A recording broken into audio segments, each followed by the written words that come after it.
Hi, welcome to the Mintrain Knits podcast, episode 5. My name is Caitlin and I'm the host.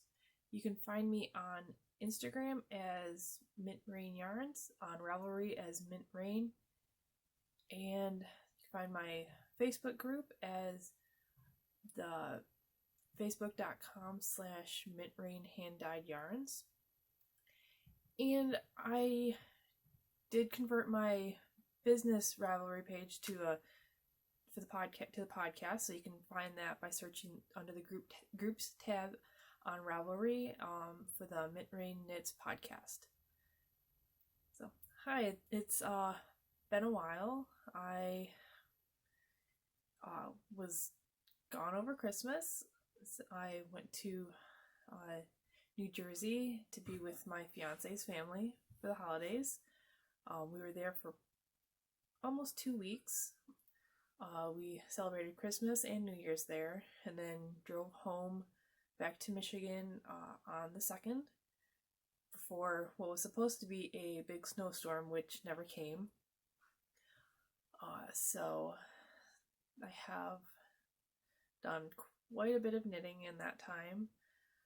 I don't have a lot of my finished objects because a lot of them were gifted at Christmas, and a lot of them, actually for the most part, I just haven't had a lot of knitting mojo for finishing things. I have picked away at a lot of projects, but not finished a lot. Okay, so for my finished objects, this is actually going to be in reverse order that I finished them, just because that's the way they're in my bag. So the most recent knitting project I finished was this tiny sweater. The pattern is Teeny Holiday Sweater by Vera Balamaki. It is a free pattern. I knit it out of my newest colorway called Cherry Pie, which actually was named. I got the name from Andrea of the Cat Lady podcast. She said it reminded her of a certain song, so I agreed that the color looked a lot like that, and so Cherry Pie. So I need to still make a little hanger for this, but I can see making a whole bunch. This took me 2 evenings worth of knitting. I could have done it in one, but I was just really tired. I mean, I got the body and the first sleeve done one night, so then the next day I just had to spend like 20 minutes and finish the second sleeve. But yeah, this was a really nice little instant gratification project that I can see making many of, because I like the idea of using those for colorway samples, just because they are different than socks. I have tons and tons of sock samples, so I like mixing it up. So the next thing that I had finished was I finally finished my Christmas in Whoville socks. So I had the first sock done, and then I was down to here, and then I actually finished this on the way to New Jersey, and I pulled it out of the project bag this morning and I realized I hadn't grafted the toe, because we were in the car and we were on so we're getting to a hillier part of Pennsylvania, and I just didn't want to graft in the car. So these are finally done. I'm glad I didn't get to wear them this Christmas, but they will go into my Christmas box of socks for next year. But finally done. And then the next set of things that I finished were actually done on my Catie king-size knitting machine. So my fiance Mike wanted to knit hats for everyone in his family for Christmas. Well, by the time he hit hat number 5, he decided he was hatted out. So I pulled out my Catie knitting machine and we cranked the last 5. So 4 were hand knit, then we did 5 more on the knitting machine, which were all gifted. And then, but I had done 3 more. One, it was going to be a gift, but then we realized how bad this yarn, which is the Knit Picks Brava Bulky, the machine just did not like it. So there's a whole bunch of dropped stitches and skipped stitches. So the yarn fought the whole time. So this yarn will not be going through. The worsted weight might work, but it did not like the bulky at all. So I had done this was out of some of my hand dyed yarn. It's the lilac colorway. This one turned out much better. It really does like worsted weight the best. And for these hats, they were all knit in one long tube, and then I just cinched up both ends. So it was 220 rows, so that you can get a nice double. It's actually 4 layers thick for the brim, but you get a nice fold over for the brim. So there's that one, and then this one, which is out of some really old stash yarn. It's the Bernat Sheepish, which is a wool acrylic blend.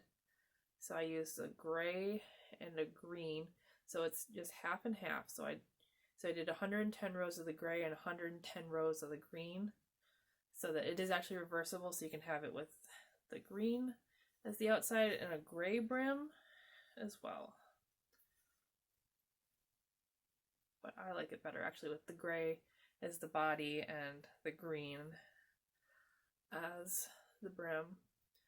But this one will probably most likely be donated for charity. This one, I don't know what will happen to it. It'll probably just end up in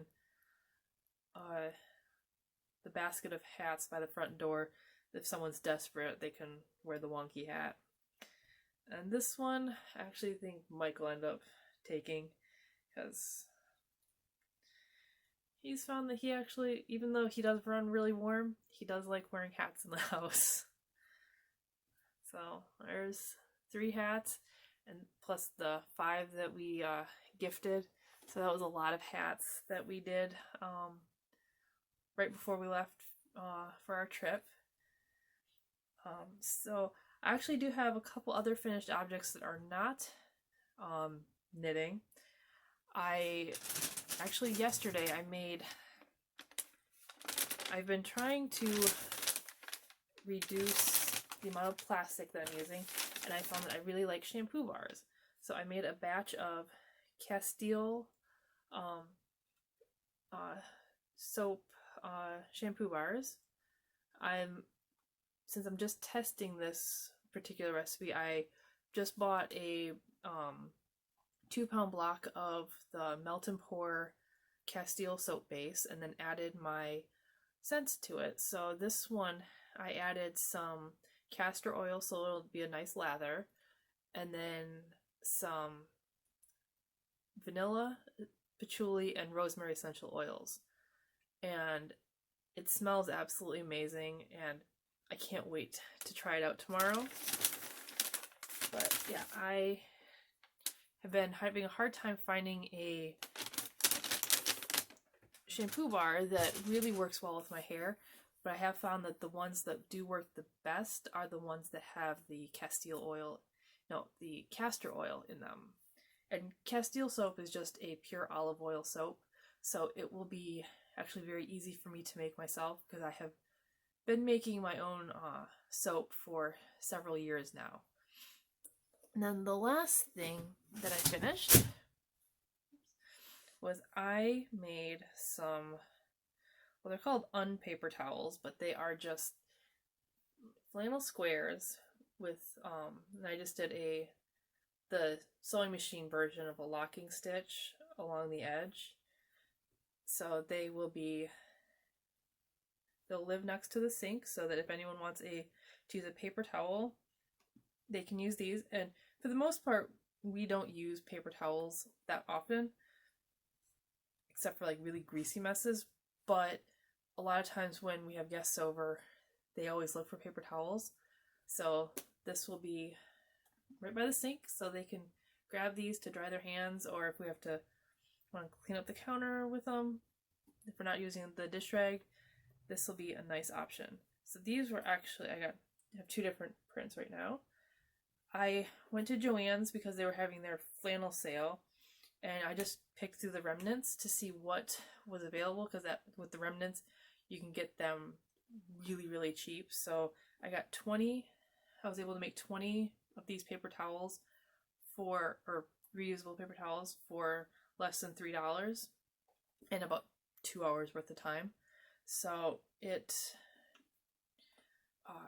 is definitely worth it if you just kind of check the sales. And I didn't really measure all that much. I just divided everything evenly and tore, and then stitched around the edges. Okay, so that is everything that I have finished. So some of the works in progress, I know I'm going to forget some because it's been so long since I have recorded, but so this, I don't think I've showed this at all on the podcast.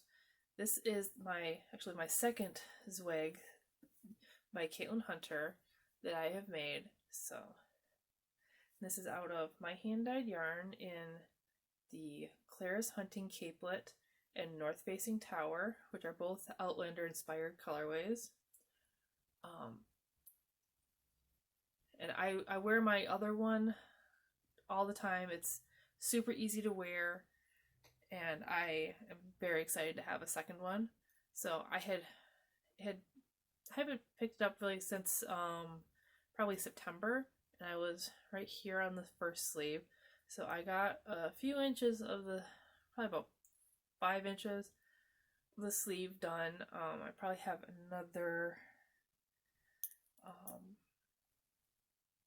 think I have another 3 inches to go before I do the 5 inches of ribbing for the sleeve. And I always have to add length to my sleeve, otherwise it'll be just a bit too short. So I think I'm adding an inch to the length of this one. And this is on my soft sock base. And I did not alternate skeins throughout the body, even though you should, because you can kind of see the difference between the body skein and then the sleeve skein. There's a lot fewer dark spots in the sleeve, but that doesn't bother me because the second sleeve will be the same. I have plenty of yarn out of the cake I'm working in to finish both sleeves. Yeah, I still have this much of this is actually just my second cake of the mauve. So hopefully I'll be able to get it out of just the 2 skeins. And I'm using a yarn sleeve that I made. I do actually have these in my shop. I absolutely love these because for how long it takes me to knit a project, a lot of times, it keeps the cake from becoming a complete mess in my bag.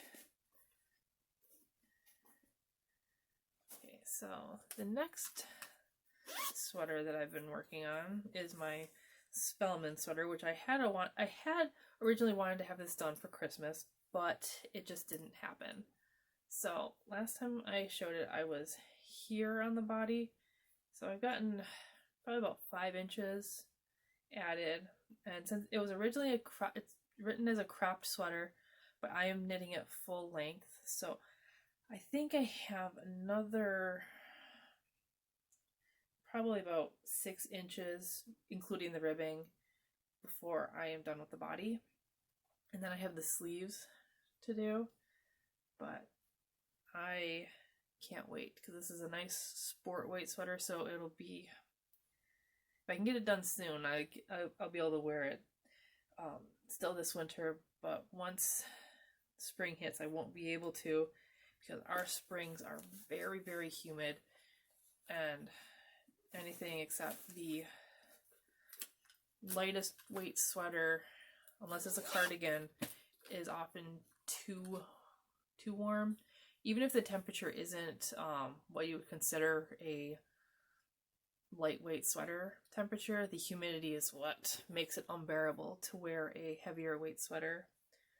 So the next thing I cast on, this is a new cast on. I had shown the yarn a couple episodes ago. It's the Bernat Velvet. So I did cast on, this is actually, I cast on a different sweater and then I didn't like the way it was looking, so I ripped it out and cast on actually the original pattern I was going to, which is the Bernat just top down pullover. It's a free pattern, and I am just loving the way that this is knitting up now. Once this is done, I know it will be one I wear all the time, because I have a couple other chenille sweaters that I absolutely love.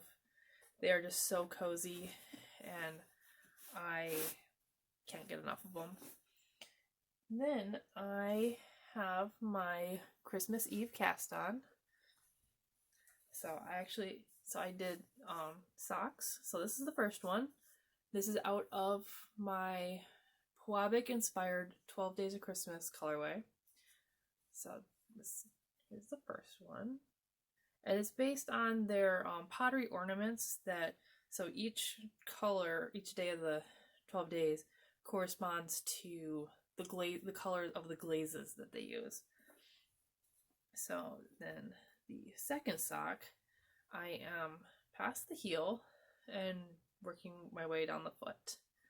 So this was pretty much my main project that I worked on in New Jersey, but I just kind of got a little burnt out on it because for the most part these aren't my normal colors, and so I just wasn't finding it,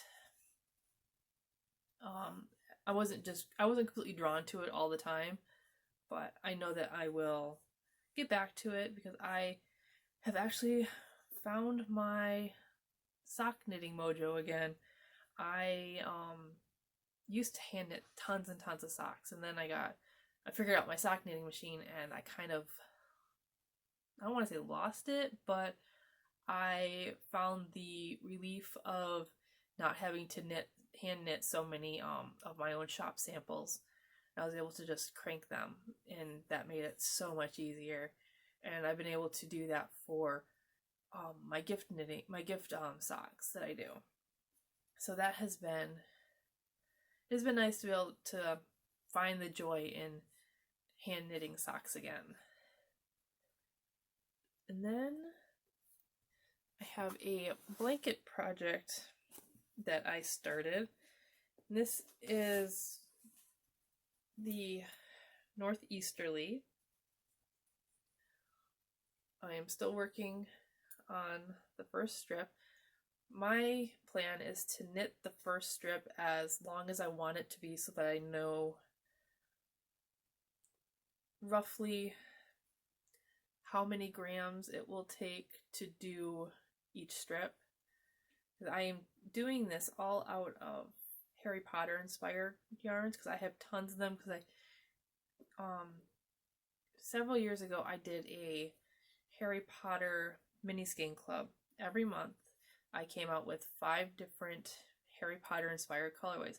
So I came out with 60 different Harry Potter yarns over the course of a year, plus all the ones I have come up with since then and I came up with before that, and then all the ones I've gotten from other people. Well, that means I have a ton of Harry Potter inspired yarns, and I just kind of wanted to put them all in one project. So I am doing the Northeasterly, and what I'm doing is I'm holding the fingering weight double, so it'll be a cushier blanket, and so it'll knit up faster. And I am really enjoying this. It hasn't gotten a lot of love, but it will, because I like to go between different blanket projects depending on what I feel like working on. So the second to last thing I've been working on is my granny stripe blanket. Oops, the hook is stuck. Okay, so let me find my stitch marker. Okay, so this is where I was last time I showed it. So I added probably 8 inches. Yeah, 8 inches. I'm still working through my 2018 Advent yarns. It's going slow, but I'm over halfway now. And I can't wait to have this done. It's about 2/3 of the way done already. So it's already, it's almost as wide as my wingspan, but not quite. I like to have my blankets so that when I am laying down, I can pull them up to my chin and then they hang over my feet. So that way I'm not pulling on the blanket to make it cover my feet, because my feet are always freezing. And this is, I'm using the Attic 24 Granny Stripes tutorial. And then for my dimensions, I followed what Danny from Little Bobbins podcast did, which she was using a 3mm crochet hook, and she cast on 302 or chain 302 stitches to start. So, and I liked the size of her blanket, so that's what I did for my first one, and that's what I'm doing for my second one. And I know that when I finish this one, I will start another one because I can't seem to stop. So my last work in progress is actually a sock design I'm working on. And if you're watching this right now and you want to test knit, there is a forum in my Ravelry group where you can sign up. I'm actually I still need a couple people to test the smallest size and one person to test the large size, at least one more person. But this is the birthday sock, just a simple texture pattern, and I'm writing it for 4 sizes, so small to extra large. And to have an ankle sock done in it, so you can kind of see the texture pattern a little bit better. And this is in my Make Me Smile colorway, and this one is my Marsh Girl colorway, which I just released to the public. It was in my book club inspired yarn club that I did last year, and this was inspired by Where the Crawdads Sing. So I absolutely love the way the colorway is knitting up. And I mean, I cast these on 2 days ago, and I'm just flying through the pattern. I definitely will be working on some new sock patterns this year. That is one of my goals for the year, is to publish more patterns. I was actually getting into designing a whole bunch of patterns right before my dad started getting really sick and needed a lot more full-time care. So I had to put all that stuff aside just mentally, because I just didn't have the time to work on all that. But I'm really glad to be getting back into designing, because I absolutely love designing, because I just love creating my own patterns and sharing them with people. Okay, so what I have been reading. I actually just finished a book that was published last week. It is called You're Not Listening, and this one has been, it was actually very eye-opening. because it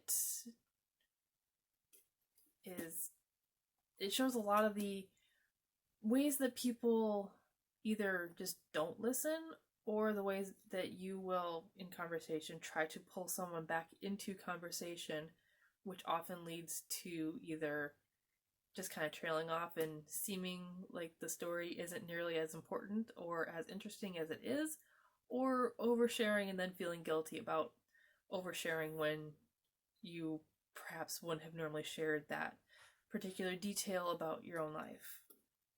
But this book is definitely one that, if you're inclined to read it, you definitely should. I couldn't put it down. It was absolutely fascinating. Then what I am currently reading is it's called Dead in Dublin. I cannot remember who the author is. It came out on New Year's Eve, actually. It is a cozy mystery about a limo driver who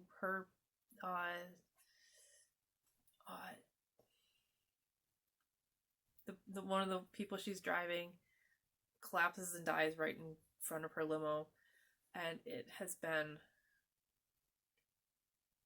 very interesting. I'm not that far into it, maybe just the first few chapters, but I have been finding it to be a nice break from the nonfiction. And this is in one of my Book Gizmo book sleeves. I have so many of these, and this one currently is my go-to medium size sleeve. But that's all that I'm reading. Hopefully it definitely won't be nearly as long until the next podcast. I was trying to get caught up with work this past week, and then I kind of came down with a cold that, I don't even know if it was a cold, it was just a persistent headache and being very, very tired for a couple days, which slowed me down and pushed back recording an episode a couple more days. But I'm glad to be back into the routine, because I had way too much to show it was over a month since the last episode, but I am glad to be back. And if you enjoyed this episode, please feel free to like and subscribe. And if you want to be notified when future episodes come out, you can hit the notification button, the bell next to the subscription button after you click that. And all the links for everything that I've talked about will be in the description below, and on the podcast blog, which is mintrainknitspodcast.com. So, see you later. Bye.